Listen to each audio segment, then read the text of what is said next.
నాకున్న అనుబంధం ఎలాంటిదంటే మా ఊరు మట్టపరికి నాకున్న అంత అనుబంధం లాంటిది. అంటే మాది చిన్న ఊరు. ఇప్పుడు నేను మా ఇల్లు ఈ సందులో అయితే శివాజీ ఇల్లు ఆ సందులో చెప్పడం లేదు, ఎందుకంటే ఊరంతా ఒకే సందు,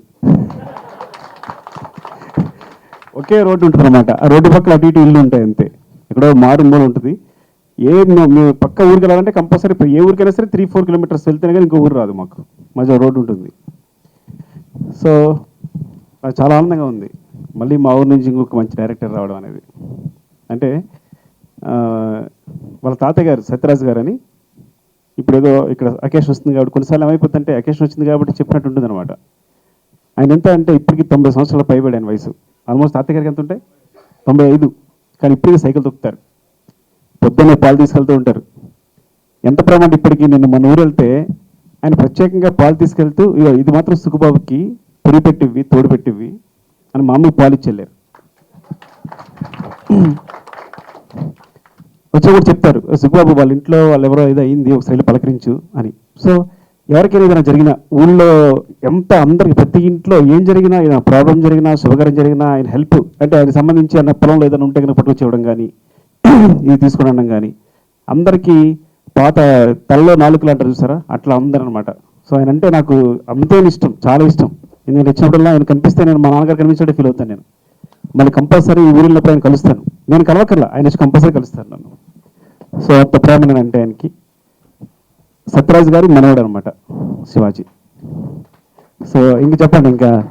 సో ఆయన మన ఊరిలో అడిగారు, బాబు సుఖబాబు మా వాడు సినిమా తీస్తున్నాడు పర్లేదు కదా పాపం కష్టపడుతున్నాడు అని అన్నారు. నాకు లోపల లేదండి చాలా బాగుంటుంది సినిమా, చాలా బాగా తీస్తున్నాడు, చాలా చాలా బాగా వస్తున్నాడు. నాకు ఏం తెలియదు, ఏం చేస్తున్నాడో తెలియదు, నాకు ఏం తెలియదు. కానీ సో ఆయన వయసులో అంటే మనవడంటే మహాప్రేమ, ఆయన తప్పని చూసానంటే కంపల్సరీ చెప్పాలి అంటే చాలా బాగుందండి, చాలా చాలా బాగుంది, డెఫినెట్గా చాలా చాలా బాగుంది, సూపర్ హిట్ అవుద్దని చెప్పేసాను. కానీ ఎలా తీస్తున్నాడో తెలియదు. ఎందుకంటే తను కానీ లోపల భయం, మాట అన్నా కానీ ఆయన అలాంటి పెద్ద వ్యక్తులతో మనం అబద్ధాలు చెప్పకూడదు, కానీ నిజం అంటే ఏదైనా ఉంటే నిజం చెప్పాలి. కానీ చెప్పేశాను, తను తీసేదేమో పెద్ద స్టార్తో సినిమా కాదు, శ్రీనివాస్ రెడ్డి గారితో ఏం చెప్తున్నా. సో ముందు తను అనగానే ఇప్పుడు ఒక్కొక్కరు కన్విక్షన్ ఉంటుంది. ఈ కథని అనుకున్నప్పుడు ఏంటంటే ఈ కథ సడన్గా వచ్చి నాతో శ్రీనివాస్ రెడ్డి అయితే బాగుంటుంది అనుకున్నాడు. అయ్యో మట్టపర అబ్బాయి నువ్వు శ్రీనివాస్ రెడ్డి అంటున్నావు అని భయం వేస్తుంది నాకు లోపల. ఇంకెవరైతే బాగుంటుంది వెళ్ళిపోయి చెప్పి నేను లోపల ఏదో టెన్షన్ అనమాట. అవునా అన్నాను, అవునండి నేను వేరే వేరే ఆప్షన్స్ చెప్పాను, ట్రై చేసా, లేదా శ్రీనివాస్ రెడ్డి బాగుంటుంది అని.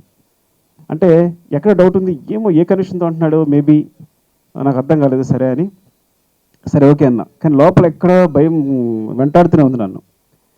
కానీ తర్వాత మన సినిమా చూసిన తర్వాత అంటే ఒక దర్శకుడు దేన్ని నమ్మి లోపల ఎంత విజన్ ఉంటుంది లోపల ఒక వ్యక్తిని ఊహించుకోవడానికి. అంటే చివరికి సినిమా చూస్తూ నేను శ్రీనివాస్ రెడ్డిని మర్చిపోయాను, ఒక కేటలో పడిపోయి బిగినింగ్ అనుకున్నాను శ్రీనివాస్ రెడ్డి అనుకుంటూ. చివరికి ఈ సినిమా శ్రీనివాస్ రెడ్డి కాకపోతే ఎలా ఉంటుందా ఊహించడం కష్టం అనిపించింది. ఎందుకంటే శ్రీనివాస్ రెడ్డి ఫేస్లో ఎప్పుడూ ఎటకారం ఉంటుంది, గారు అంటలేదు మాట్లాడడం వీలుగా ఉంటుందని ఓ ఎటకారం ఉంటుంది. సో ఒక హీరోగా సిన్సియర్గా సినిమా అంతా నటించడం అనమాట, అంతే కదా. ఒక కమెడియన్ ఆల్రెడీ నటిస్తున్నాడు కమెడియన్గా, కానీ ఆ నటించడాన్ని దాని పేరు హీరోగా మళ్ళీ నటించడం అంటే మొత్తం అంతా రాసేసిన పేపర్ మీద రాయడం లాంటిది. అదే సో నేను నమ్మలేదు బిగినింగ్ 2-3 సీన్స్ మహా అయితే చూద్దాం నటిస్తాడు, 2-3 సీన్స్ ఎటకారం లేకుండా నటిస్తాడా చూద్దాం, 4 సీన్స్ 5 సీన్స్. బట్ సినిమా అంతా కన్విక్షన్ అలాగే ఉంది, అమ్మో మామూలు విషయం కాదు. నిజంగా చాలా ఇంప్రెస్ అయిపోయాను చూసి. సెకండ్ హాఫ్లో అయితే ఒక హీరోకి వచ్చిన ఎమోషన్ ఎంత అంటే ముఖ్యంగా నాకు సెకండ్ హాఫ్ చాలా చాలా బాగా నచ్చింది సినిమాకి. అంటే ఫస్ట్ హాఫ్ కౌంటర్స్ అన్ని సెకండ్ హాఫ్లో ఉంటాయి, ఫాలో అయిపోయాను. ఒక కొత్త దర్శకుడు తీసిన ఎక్కడ అంటే శివాజీ ఎంతో నాకు చిన్నపిల్లలు అంటాడే, బికాజ్ వాళ్ళ ఇంటికి వెళ్తున్నప్పుడు ఆడుకుంటూ ఉండేవాడు. నేను రేషన్ కోసం వెళ్తున్నప్పుడు వాళ్ళ ఇంటికి వెళ్తున్నప్పుడు తను ఆడుకుంటూ ఉండేవాడు పక్కన. కాబట్టి ఎక్కడో యూకేలో చదువుకుంటున్నాడు హ్యాపీగా, మంత్లీ శాలరీ వస్తుంది. అంటే మా ఇద్దరు ఒక సారిపోయి ఉంది. ఎలా అంటే ఇద్దరం కూడా మధ్యలో చేస్తూ మానేసి ఇక్కడ అసిస్టెంట్గా జాయిన్ అయ్యి మానేసి మళ్ళీ జాబ్ వెళ్ళి డబ్బులు తెచ్చుకుని మళ్ళీ సినిమా చేసాం అనమాట. అంటే ముందు నేను కూడా నేను కూడా అంతే, ముందు జాబ్ వచ్చేసాను, అసిస్టెంట్గా చేస్తాను, మనీ సరిపోవట్లా నాకు. అప్పుడు 35,000 40,000 మంత్లీ శాలరీ వచ్చేది, ఇక్కడ 1,500 రూపాయలు ఇస్తారు మంత్లీ. సో అప్పుడు డ్రెస్లో వేసి చూస్తేనేమో అందరూ రెస్పెక్ట్ ఇస్తారు. నేను లెక్చర్గా చేసినప్పుడు వచ్చే శాలరీ తీసుకున్న డ్రెస్లో తీసుకుని అందరూ రెస్పెక్ట్ ఇస్తారు. కానీ టీ తాగలినప్పుడు వాళ్ళ డబ్బు ఇవ్వాల్సి వచ్చేప్పుడు బాధపడతారు.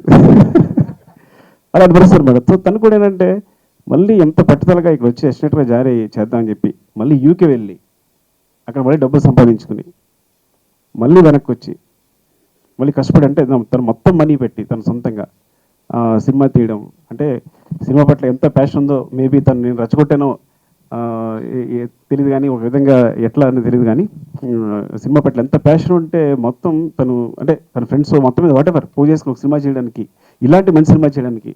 తను ఎవరో మంచి మాట అంది, మీనా వంశీ ప్లస్ జంజాల గారు రెండు మిక్స్ అయి ఉన్నాయి. అంటే చాలా రోజుల తర్వాత చూశారు కదా, షార్ట్స్ చూస్తేనే అసలు టీజర్ చూస్తే షాక్ అయిపోయాను. అదే సినిమా చూశాను కానీ ఆ టీజర్ కట్ చేయడంలోనే అసలు మన కాకినాడ అలా ఉంటుందా, అంత అందంగా ఉంటుందా, మనం ఎక్కడెక్కడ లొకేషన్స్ పట్టుకుని పర్యటన వెళ్ళిపోతూ ఉంటాం. సో అంత అందంగా ఉంటుందా అని, ఆ ఫ్లై క్యామ్లో అంత అందంగా ఉంటుందా కాకినాడని. సో నేను విలేజ్ సినిమా తీస్తాను, ఇప్పుడు గ్రామీణ నేపథ్యం తీస్తాను. డెఫినెట్గా this cinema is so inspiration to me. చాలా మంచి ఇన్స్పిరేషన్ సినిమా. ఎక్కడ ఒక కొత్త దర్శకుడు చేసినట్లేదు సినిమా, చాలా అలవాటు అయిపోయినట్టు, చాలా హ్యాపీగా స్మూత్గా తీసేసినట్టే, సింపుల్ తీసినట్టే ఉంది. ఏదో కొత్త దర్శకుడు సినిమా చూసినట్టే లేదు. ఇప్పుడు నేను మా ఊరు వెళ్తాను హ్యాపీగా, సత్యరాజ్ గారు కలుస్తారు, నన్ను తాతగారు కలుస్తారు. కలిసినప్పుడు సార్ సూపర్ సినిమా సూపర్ ఉందని చెప్తాను. సో ఇప్పుడు ఆ కాన్ఫిడెన్స్ వచ్చినమాట, నేను చెప్పిన దాంట్లో అబద్ధం లేదు, కరెక్ట్గా చేసి పెడతాను. సో చాలా హ్యాపీగా మనస్ఫూర్తిగా చెప్తాను తనతో. ఇంకా ఈ సినిమా నేను ఇంకోటి మట్టపరబ్బాయి కూడా ఎక్కువ మాట్లాడేస్తున్నాను. ఈ సినిమా శ్రీనివాసరావు గారు చేశాడు. ఈ సినిమా ఎలా బయటకు వెళ్తుంది, ఎలా ఆడియన్స్లోకి వెళ్తాను భయపడ్డాను. మన జీవికలో నేను ఎప్పుడైనా సరే అది టీజర్ వస్తుంది, బిగినింగ్ టీజర్, వాటర్లోంచి షార్ట్ వస్తుంది కదా, తన మ్యూజిక్ని ఎంత బాగా వాడుకున్నాడు, షార్ట్ అలా వాడుకున్నాడు. ఫస్ట్ టీజర్ని ఎలా సినిమాని ఆడియన్స్లో తీసుకెళ్ళి కూడా బాగా తెలిసిపోయింది. సో ఆ టీజర్ చాలా జనాలకు గెలిపింది అనుకున్నాను. అయితే నేను చాలా బాగా నచ్చింది. ఆ ఫస్ట్ జయం నిశ్చయంరా పల్లె వెలుగు బస్సు గురించి శ్రీనివాసరెడ్డి గారు కామెంట్ చేసిన టీజర్ చాలా బాగా నచ్చింది. ఇప్పుడు సాంగ్ చూసిన తర్వాత 100% ఫిక్స్ అయిపోయాను. సో ఈ సినిమాను ఒకటేనంటే, ఈ సినిమా హిట్ అవడానికి ఒకే ఒక రీజన్, ఇంకా అడ్డుంది ఒకటి ఏంటంటే, ఇది సినిమాని జనాల్లో తీసుకెళ్ళడం అంతే. అది మీరందరూ తీసుకెళ్తే డెఫినెట్గా సినిమా మంచి ప్లస్ అవుద్ది. నేను పక్కన మా ఊళ్ళో ఇద్దరు మట్టపర్లో ఇద్దరు డైరెక్టర్లు నిలబడి హాయ్ చేసుకుని ఇద్దరం మాట్లాడుకుంటా కబుర్లు చెప్పుకుంటాం. అవునవును. అది కూడా అవును, అది కూడా లేదు. శివాజీ అని పిలిస్తే పలుకుతాడు, ఎక్కడన్నా ఉంటుంది అంతే, స్ట్రీట్ ఉండదు ఒకటే అంతే. అవునవును. సార్ లాస్ట్ ఏంటంటే మా ఇద్దరి గురించి ఇంకోటి చెప్పడం ఏంటంటే, నేనేమో మట్టపర్లో పుట్టి లండన్లో సినిమా తీశాను. తను లండన్లో, నేను మట్టపర్లో ఉన్నవాడిని లండన్లో సినిమా తీశాను, తను లండన్లో కూడా వచ్చి మట్టపర్ల సినిమా తీశాడు.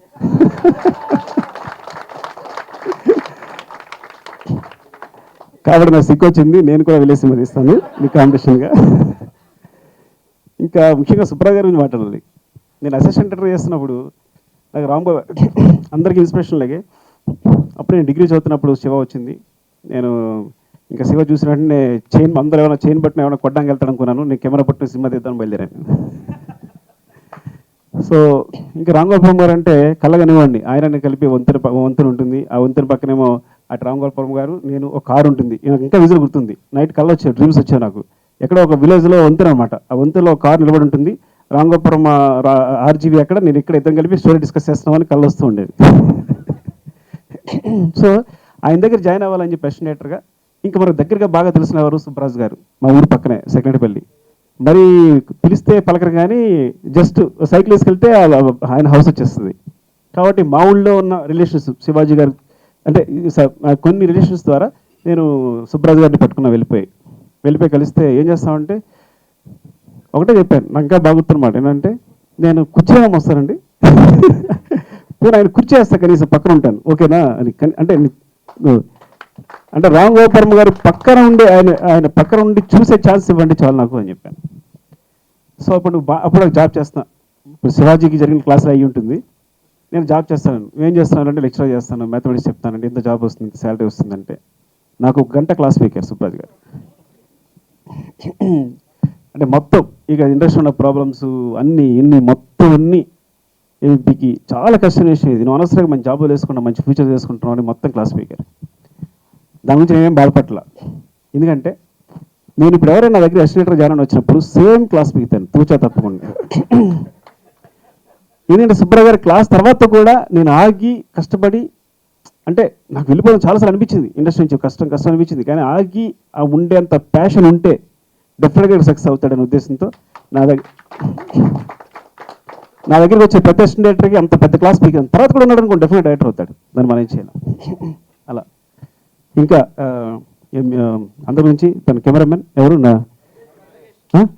నగేష్, నాకు జీవికలు కలిసాడు ఒకసారి సినిమా చూస్తున్నప్పుడు. నగేష్ కమాన్ చూస్తే మరీ చేశాడు, అసలు నేను నమ్మలా. సార్ నేనే తెలుగు కెమెరామెన్ అంటే నువ్వు ఊరుకో, నేను నమ్మలేదు. అంతా కూడా చాలా బాగున్నాయి విజువల్స్ అన్ని, చాలా బాగుంది. ఐ థింక్ పెళ్లి చూపుల కన్నా ఇది బెస్ట్ వర్క్ మీది, డెఫినెట్గా. ఆల్ ది బెస్ట్ అండి. అవును, it's because of director sir. Yeah seriously sir, అతను ఎంత సిన్సియర్ అంటే, అతను ప్రొడ్యూసర్ అయింది కూడా ఏ రోజు కూడా ఇలాగ మనీ గురించి కానీ లేదంటే టైం గురించి కానీ దాని గురించి ఆలోచించేవాడు కాదు. ఎప్పుడు షార్ట్ యాక్టర్స్ కానీ ప్రతి డిపార్ట్మెంట్ 100% వచ్చే వరకు అతను యాక్చువల్లీ 100% డైరెక్ట్ అవుట్పుట్ ఇది. కార్తిక ఇద్దరు వచ్చి ఎంత సిన్సియర్గా నాకు ఎంత వచ్చిందంటే, ఇది మలయాళం సాంగ్, దీన్ని కంపోజ్ చేసాం. నేనంటే అది దాచేస్తే బాగుండు, వీళ్ళిద్దరు పేరు వస్తుంది కదా అనుకున్నా అక్కడ కూర్చొని. లోపలేదో అంటే వీళ్ళిద్దరికి పేరు వస్తుంది కదా, సాంగ్ చాలా బాగుంది అనుకుని, కానీ పైకి వచ్చి చాలా సిన్సియర్గా చెప్పేశారు.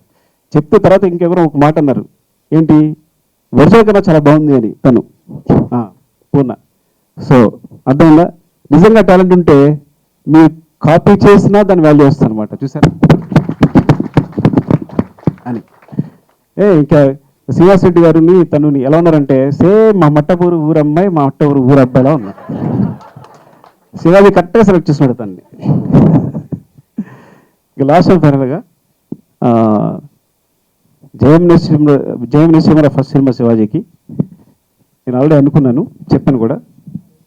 నా ప్రొడక్షన్ అనేది అంటే ఐ థింక్ నేను అది చాలా హోప్ఫుల్గా ప్రతి ఒక్కళ్ళ కోసం సంబంధించి ఉంటుంది కాబట్టి, తన రెండో సినిమా శివాజీ నా ప్రొడక్షన్ చేస్తున్నాడు, అది కూడా చెప్తున్నాను.